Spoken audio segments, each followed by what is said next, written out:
Hi class, welcome back. And we are going to get started in our next module after exam number 2.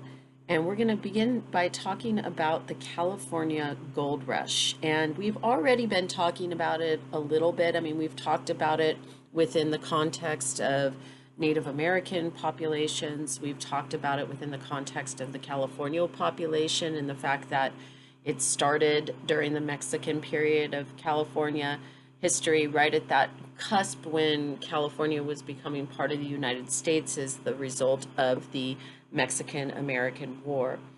And it's interesting to note that on the eve of the gold rush in 1848, California's non-Indian population was just 12,000 people.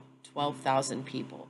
By 1850, California's population had grown to 93,000 people. 93,000 people. So that is a huge increase in just a 2-year span of time. 73% of that population was between 20 and 40 years old. So that was a young population coming into the state, and 92% of that population was male.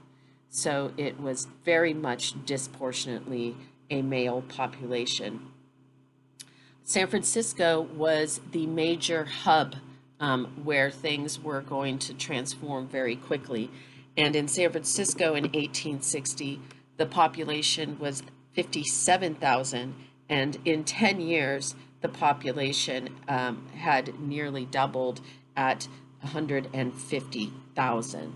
So it was a major era of transformation, and it was extremely unique in many, many ways. So I'm going to talk in this lecture, which is very short, but I like to talk about some of the unique aspects of the California Gold Rush, just so that we can get a sense of how really strange this particular phenomenon is, and how in many ways it really is the thing that shapes the state moving forward and makes it a very unique place.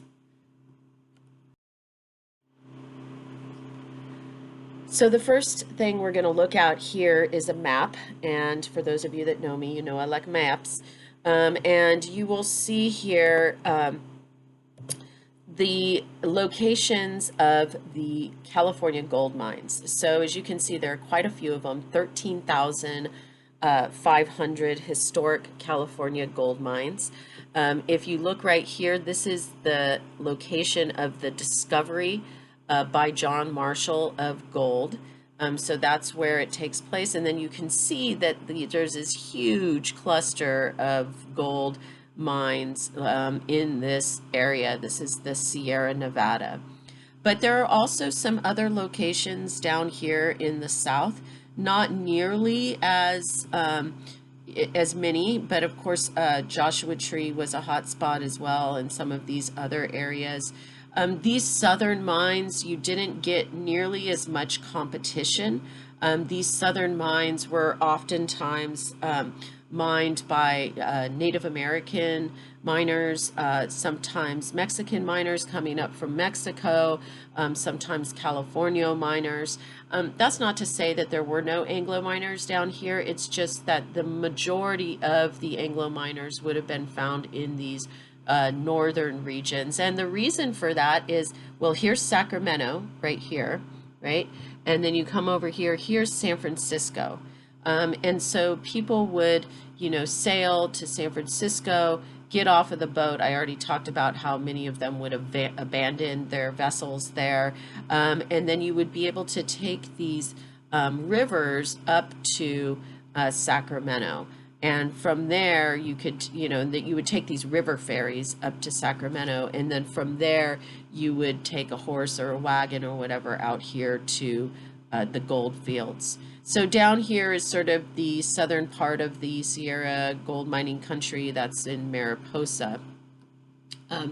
So this gives you a sense of how widespread it was and where the majority of the mining activity was taking place.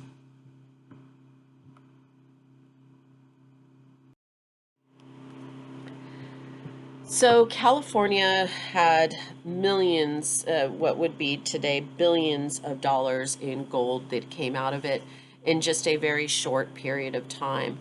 But you can see here, this is an image of what the largest gold nugget ever found in California looks like. It's 109 pounds of gold found in 1869 in Sierra Buttes. And it was found by 5 mining partners. And most of these big gold nuggets were melted down and would have been, converted into coins or something like that. So it would be a more practical way to cash in, so to speak, on your wealth. You might also take it to a bank, and then the bank might weigh it, and then the bank would give you currency in exchange, and then and then the bank itself would melt down the gold. I mentioned last time that there was a currency mint that opened up in San Francisco for the purposes of making gold coins, and so that's where a lot of this gold went. But you can still find these big nuggets occasionally if you go to mining museums up in mining country. Extra credit if you go up there. You want to check it out, although never mind. I guess the museums would be closed right now. But yeah, they have these gold country museums that you can go and still see these, opulent displays with these big gold nuggets. And people still do mine for gold out there in gold country using very similar techniques that they used back in the gold rush. They used the sloughs and the dredges and things like that to extract things, mostly from the rivers and creeks in the Sierras.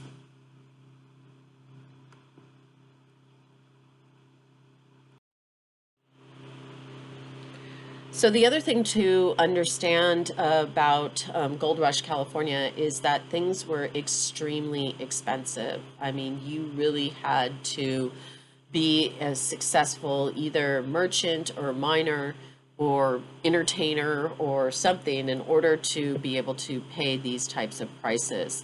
Now, keep in mind that everything was inflated, right? So no matter what you did, you would make more money than what you would expect today. So, but look at these prices, $10 per pound for beef. That's during the gold rush. That would be $280 a pound for beef today. Again, I think I mentioned this before, $3 each. So 84 for a dozen, blanket $5. So that would be the equivalent of $140 today. So things were very expensive, and it created almost like this strange sense of economy and money, and people noted this as being one of the strangest things about coming to California is, all of a sudden everything is inflated. I mean, the prices are inflated, but what you're making in California is also more because the economy was basically saturated with all of this gold and this wealth.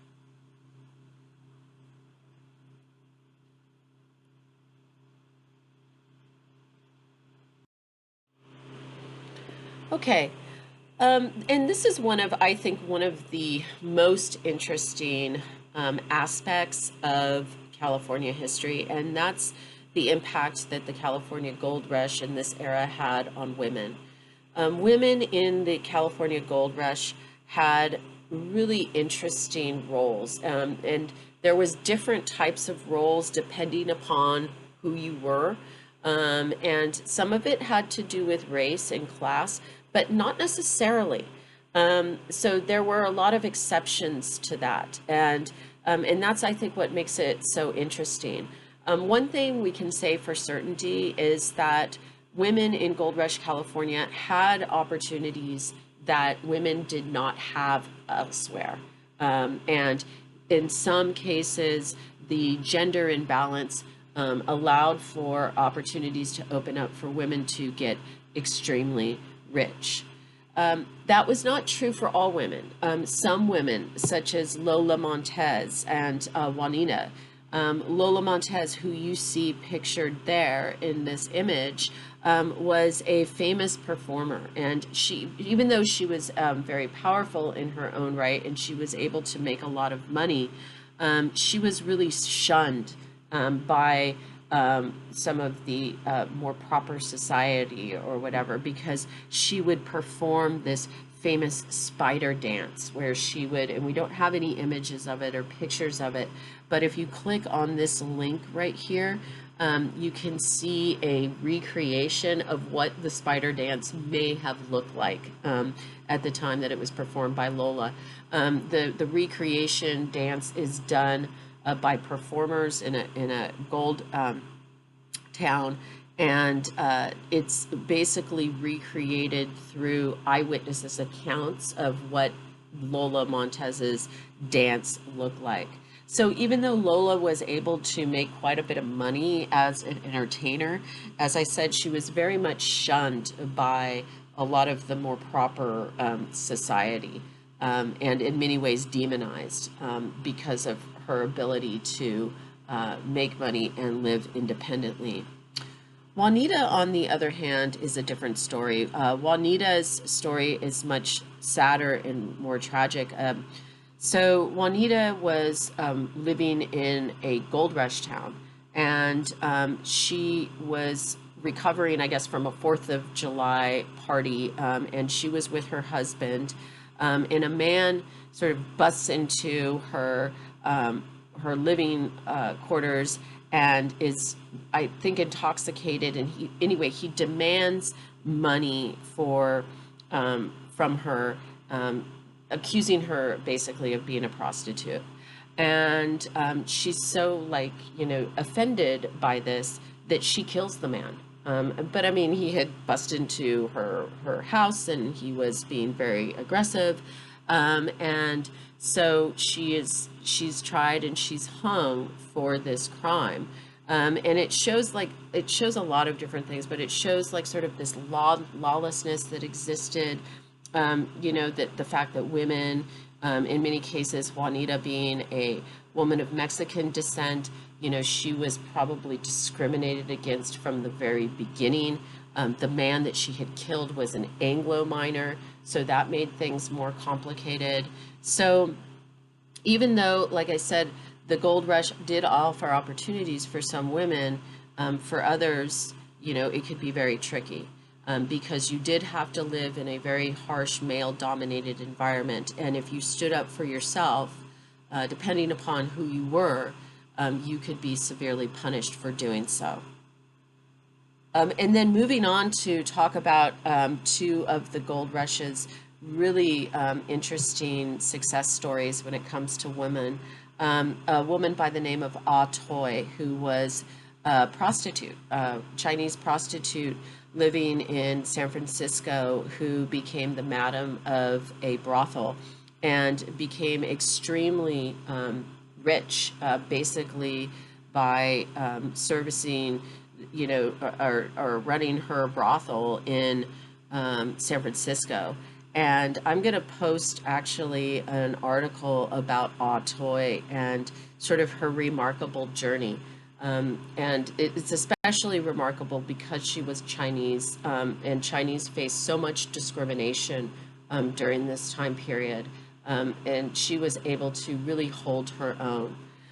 The same is true for Mary Ellen Pleasant, who you can find out more about by clicking on this YouTube link.